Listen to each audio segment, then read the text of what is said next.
지난해 6천억 달러를 돌파하며 견실한 것처럼 보였던 수출이 다시 부진의 늪에 빠졌습니다.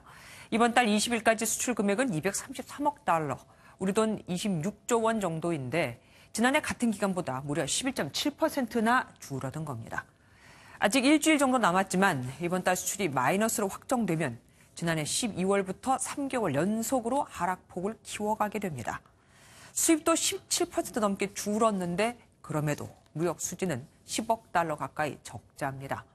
반도체가 무려 27%나 떨어졌고 석유 제품과 선박도 줄줄이 부진했거든요. 뿐만 아니라 소득 양극화도 더 심해졌습니다. 잘 산 사람과 못 사는 사람의 소득 격차가 역대 최대를 기록한 겁니다. 김경기 기자입니다.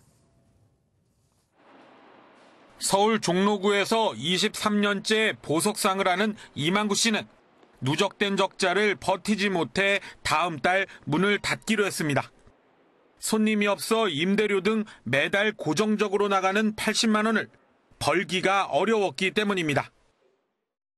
이득금이라는 것하고 원 본전을 다 까먹고 계속 까먹는 상황으로 이렇게 시장 경제가 나빠졌어요. 이 씨 등 영세 자영업자들이 많이 속한 소득 하위 20%에서 40% 사이 2분위 가구의 지난해 4분기 월평균 사업소득은 52만 9천 원.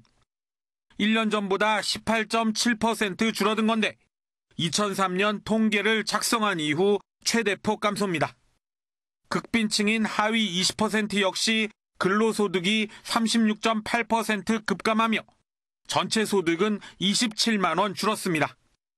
최저임금의 급격한 인상이 아르바이트 등 임시 일자리를 줄이고 자영업자들에겐 비용을 늘려 폐업으로 이어진 겁니다.